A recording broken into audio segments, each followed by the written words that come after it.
오늘 본문인 사도행전 전체 가운데 가장 첫 번째로 사도들이 고난을 당했던 장면을 기록하고 있어요. 이 이후로부터 사도행전 가운데 나오는 모든 이야기는 고난의 연속입니다.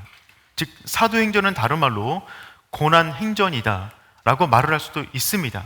그런데 결론부터 말씀드리면 사도행전 가운데 드러난 모든 고난은 기독교의 힘을 빼앗는 것이 아니라 복음의 선명한 능력을 더욱더 크게 드러내었다는 것입니다.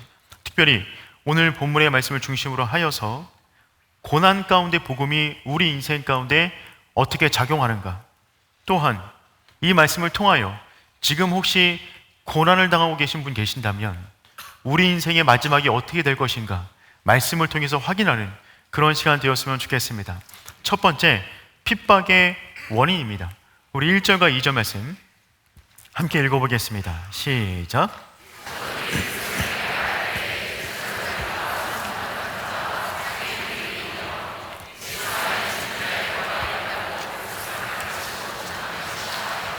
40년간 성전 미문 앞에서 구걸하던 안진뱅이가 모든 사람이 다 보는 것처럼 그가 치유를 받아서 성전 안으로 들어와 뛰며 하나님을 예배합니다.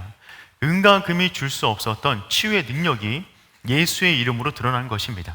순간 그 인생 가운데 병의 뿌리가 뽑히게 되고 모든 관절 가운데 힘이 들어가서 하나님을 전심으로 찬양하는 사람으로 변화되었던 것이죠. 그동안 성전이 줄 수 없었던 것, 은과 금이 줄 수 없었던 것, 형식화된 예배가 줄 수 없었던 완전한 치유와 자유를 그에게 예수의 이름이 준 것입니다. 그러자 이제 사람들은 구걸하듯 그에게 몰려와 어떻게 이런 일이 일어났냐며 그에게 이유를 묻습니다. 사도들은 그 순간을 놓치지 않고 예수 그리스도를 전파합니다. 우리가 지난주에 살펴보았듯이 베드로의 그 긴 설교가 그것에 대한 답이었습니다. 그런데 그 긴 설교를 한 문장으로 말하면 다음과 같습니다. 2장 상반절인데 예수 안에 죽은 자의 부활이 있다. 그 모든 설교의 결론은 무엇이었냐면 예수 안에 죽은 자의 부활이 있다는 것입니다. 예수님께서 먼저 죽으셔서 부활의 첫 열매가 되셨고 이후로 그 이름을 붙잡고 죽는 모든 영혼마다 부활의 열매를 맺게 된다는 것이죠.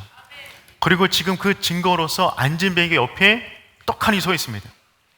누구나 다 아는 그 사람, 40년 동안 주저앉았던 그 사람이 예수의 이름으로 서 있으니까 사람들은 베드로가 하는 말을 진짜라고 들을 수밖에 없었던 것입니다. 여러분, 죽음만큼 공평한 것은 없습니다. 모든 사람은 다 죽음을 맞이합니다. 그런데 예수 안에 죽은 사람은 또 다른 생명으로 옮겨진다는 것입니다. 예수 안에 죽은 사람은 그 생명이 이 땅에서 끝나는 것이 아니라 진짜 생명 안으로 들어가게 된다는 것이죠. 지금 베드로는 그것을 길게 설교했어요. 정말 놀라운 일이 벌어진 것입니다. 함께 축하해야 될 놀라운 일이 벌어졌어요. 그런데 이 소식을 들었던 제사장과 서기관들은 마음이 언짢았습니다. 우리 2절 말씀 함께 읽어보겠습니다. 시작. 죽은 자의 부활이 있다고 백성을 가르치고 전함을 싫어하여. 여기 보니까 싫어하여, 그 말을 전하는 것을 싫어했답니다. 그래서 그들을 감옥에 가두었습니다. 감옥에 가둔 이유가 뭐라고요? 그들이 전한 말이 논리적으로 비이성적이거나 종교적으로 이단이거나 무언가 잘못돼서 그런 것이 아니라 단순히 원인이 뭐냐면 싫어해서 그들을 감옥에 가뒀습니다. 이제 베드로와 요한은 언제 죽을지 모르는 신세가 되었습니다. 왜냐하면 그들이 전했던 예수 그리스도 역시 이들로 인하여 죽임을 당했기 때문에 그들이 감옥 안에 들어갔을 때 살 것을 기대하지는 않았을 것입니다. 그렇다면 이후 교회 공동체는 어떻게 될까요? 베드로가 한 번 설교하여 3,000명이 주께로 돌아왔습니다. 그리고 베드로가 기도하러 성전에 들어가다가 미문 앞에 앉아있는 안진뱅이를 일으켜 세웠습니다. 순간에 엄청난 인파가 몰려들었습니다. 사람들이 그 이유를 묻습니다. 나사렛 예수 그리스도의 이름 안에서 죽은 모든 사람이 생명을 얻는다 설교했습니다. 순간 분위기가 최고조를 찍고 있는 그 정점에 베드로를 요한을 감옥에 가둬버린 거예요. 교회가 이제 막 성장하기 시작했고 그 가운데 최고 리더십이었던 두 사람이 감옥 안에 들어가게 되는 것입니다. 그러면 남아있는 공동체는 어떻게 하는 것이 맞습니까? 흩어지거나 도망치거나 문을 닫는 게 맞을 겁니다. 그들의 수장 역시 끌려 들어갔으니까요. 그런데 이 일의 결과를 성경은 어떻게 기록하고 있냐면 4절 말씀이에요. 다 같이 함께 읽어볼까요? 시작. 말씀을 들은 사람 중에 믿는 자가 많으니 남자의 수가 약 5천이나 되었다. 아멘. 있던 교회도 문을 닫아야 할 마당에 베드로의 설교를 들었던 성전에 모인 사람 가운데 5천 명이 예수 믿게 되는 일이 벌어졌습니다. 이때 5천 명은 성인 남자를 말하는 것입니다. 여인과 어린아이, 노인까지 합치면 굉장히 많은 인원이 됐겠죠. 그러니 여러분, 한순간에 전에 있던 3천 명, 그 앞에 있던 120명, 그리고 지금 5천 명, 남자 숫자만 말하는 것입니다. 남자 숫자만 8,120명의 공동체가 만들어진 것입니다. 앙스트, 분리태죠. 고난이 다가왔는데 그 생명력을 잃었던 것이 아니라 그 고난 속에서 더욱더 복음의 아름다운 열매들을 맺기 시작하는 것입니다. 복음을 전했던 메신저, 그들을 감옥 안에 가뒀으나 그들이 전했던 메시지 그 자체가 흥황하여 사람들을 주께로 돌아오는 일을 만든 거예요. 여러분, 이 시대가 사람이 복음의 역사를 막을 수가 없습니다. 복음을 전한 사람을 가둘 수 있지만 복음 자체를 막을 수는 없습니다. 도리어 박해가 거셀수록 그 거센 바람을 타고 복음은 더 크게 불타오르는 것입니다. 불이 타오를 때 바람이 불면 큰 불 같은 경우 그 바람이 불을 꺼트리는 것이 아니라 그 바람 때문에 불은 더 크게 타오르는 것이죠. 마찬가지로 복음을 지니고 있는 영혼을 건들면 건들수록 그 복음이 쇠약해지는 것이 아니라 고난 때문에 육체는 쇠약할지 모르겠지만 그 안에 있는 복음으로 인하여 그의 삶 가운데 아름다운 복음의 열매는 더 풍성하게 맺히는 줄 믿습니다. 그러니 사랑하는 오륜교회 성도 여러분, 세상의 허세에 기죽지 마시길 바랍니다. 우리가 복음을 전하면, 입을 열어 예수의 이름을 증거하면 우리 일 가운데 뭔가 위기가 벌어지고 안 좋은 일이 벌어질 것 같은 느낌이 들 수 있지만 느낌에 불과합니다. 진실은 이것입니다. 복음을 막을 자가 없습니다. 베드로와 요한을 가두었더니 도리어 5천 명이 예수를 믿게 되었어요. 고위 관리자들이 충격을 받았습니다. 급히 재판을 열었어요. 근데 그 가운데 모인 사람들의 명단을 보니까 이 사안이 얼마나 중요한 사안인지 알 수가 있는 거죠. 우리 5절과 6절 말씀 읽어보겠습니다. 시작.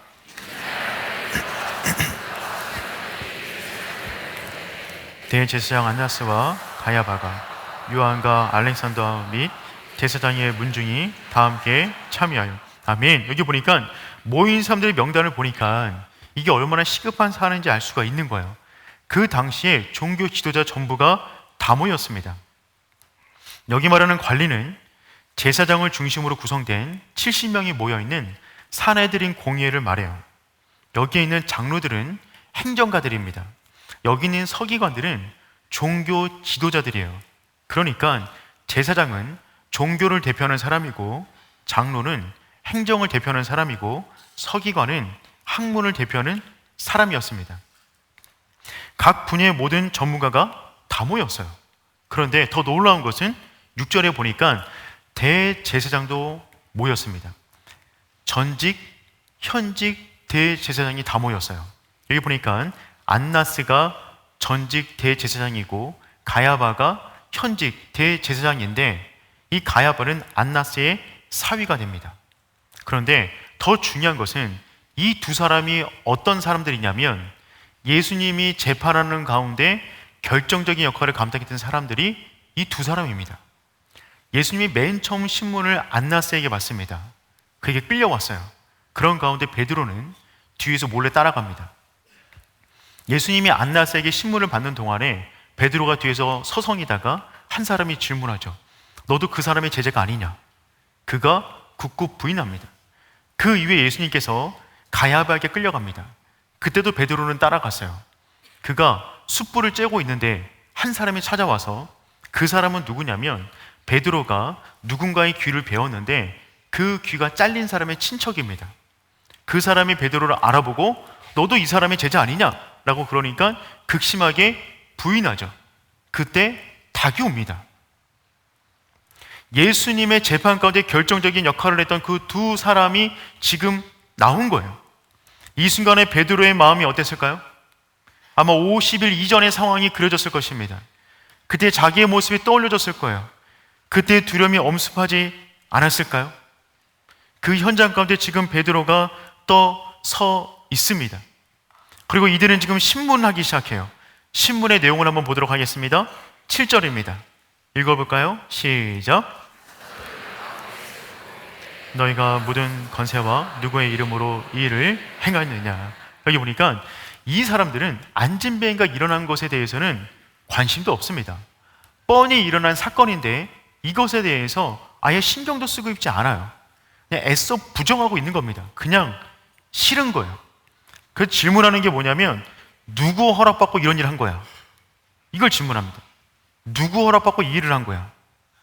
이런 상황은 이런 거예요. 우리가 만약에 예배 끝나고 나가다가 무언가 어려움에 처한 분을 만나게 됩니다. 그분을 지극정성 도와주어서 그분이 문제가 해결되었어요. 그랬더니 서울시에서 공무원과 경찰이 함께 와서 우리에게 말을 합니다. 누구 허락받고 이런 짓 하는 거야? 지금 이런 격인 것입니다. 누구의 이름으로 행하느냐? 누구 허락받고 이 일을 했냐는 거죠. 아니 이게 왜 이 정도로 당시에 있는 모든 사람들이 모일 만큼의 이렇게 엄중한 사안이었을까요? 만약에 베드로와 요한이 하나님이 이 일을 행하셨습니다 라고 말하면 아무 문제 없어요. 그런데 베드로는 뭐라고 말하냐면 예수 그리스도가 이 일을 행했다고 말을 합니다. 그런데 거기에 있는 모든 사람들은 예수 그리스도가 십자가를 지실 때 결정적인 역할을 감당했던 사람들이고 그것에 대한 판결을 내린 사람이고 십자가를 지게 만든 사람들이에요. 그러니 예수가 부활해서 이 사람을 고쳤다면 그들이 내린 판결과 그들이 집행한 모든 것은 거짓이 된단 말입니다. 그러니까 그때 중요한 인물들이 전부 다 지금 모여 있는 거예요. 누구의 이름으로 이 일을 행하느냐? 베드로가 입을 열기 시작합니다. 베드로는 지금 예수님을 신문했던 그 두 사람과 70명 이상의 고위 관리자 앞에 서 있는데 베드로의 답변은 다음과 같습니다. 10절 말씀 읽어보겠습니다. 시작.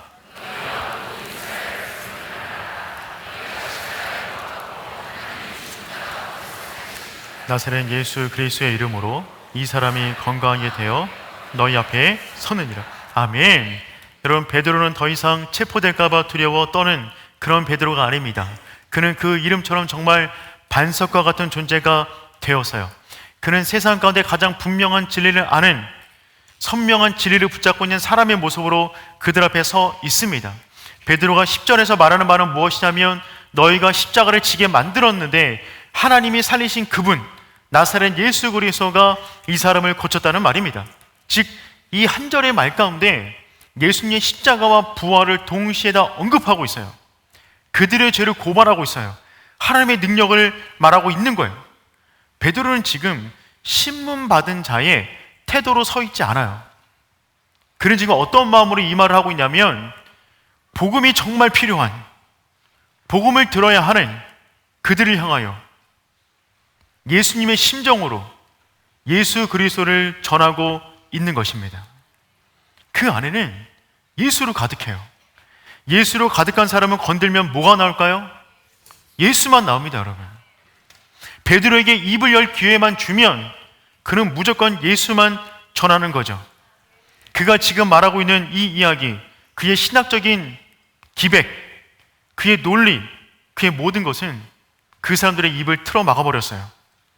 베드로는 계속해서 말을 합니다. 시편 118편 2절 말씀을 들어서 예수님을 증거해요. 그 말이 11절입니다. 우리 11절 말씀 읽어볼까요? 시작. 진 모퉁이의 머릿돌이 되었느니라. 아멘. 이 말씀이 시편 118편 2절 말씀인데 베드로가 갑자기 구약에 있는 말씀을 가져다가 지금 예수님을 증거합니다. 이 말은 예수님께서도 살아 계셨을 때 사람들에게 본인의 십자가 고난과 부활을 설명할 때 이 구절을 언급했어요. 베드로는 아마 그때 예수님의 말씀을 떠올려서 이 말을 했는지 모르겠습니다. 이 말은 당시 팔레스틴 지역 가운데 건축하는 모습을 비유로 든 거예요. 당시 좋은 돌이 많지 않기 때문에 건축을 할 때 길거리 주워 있는 돌들을 가져다가 건축을 진행했습니다. 그런데 어떤 돌을 주워다가 건축물의 주요한 부위에 껴 넣었는데 그 집에 모퉁이 돌로 쓰려고 꺼 넣었는데 정확히 맞는 거예요. 그 말이 이 말입니다. 너희 건축자들의 버린 돌로서 집 모퉁이의 머릿돌이 되었느니라. 지금 이 말은 무슨 말이냐면 예수님께서 종교 지도자들과 정치인들에 의해서 버린 돌 취급을 받았는데 하나님이 그 버린 돌을 주워다가 하나님 나라를 건설하기 위한 모퉁이의 머릿돌로 쓰셨다는 것입니다. 그래서 지금 너희들이 버렸으나 그분이 하나님의 손에 붙들려 부활하셔서 하나님의 나라를 건설하는 그 머릿돌로 지금 서 계신다. 그분의 능력이 지금 나타난 것이다 라고 지금 선언하고 있는 것이죠. 이 말을 듣고 있는 모든 종교 지도자들은 어안이 벙벙했어요. 이게 왜 이렇게 똑똑한 거야?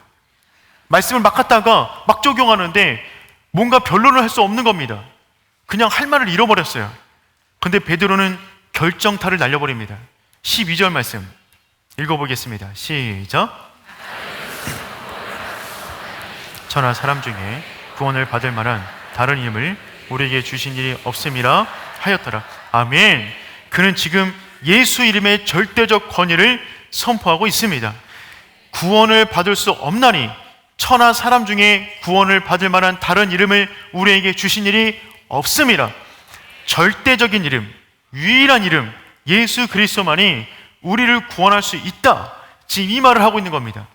유대인 너희들이 붙잡고 있는 율법도, 너희들이 거룩하다고 말하는 성전도, 너희들이 전통으로 붙잡고 있는 모세가 가르쳐준 그 율법과 전통 역시 구원의 도구가 될 수 없다는 거예요.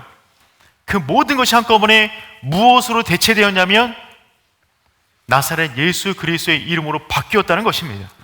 여러분, 우리는 이 진리를 믿기 때문에 땅끝까지 이르러 그 이름을 전파하는 것입니다. 예수의 이름의 권능이 얼마나 절대적이냐면 그분의 이름이 한 번도 불려지지 않는 그 땅에서도 오직 그 이름을 통해서만 구원받는 줄 믿습니다.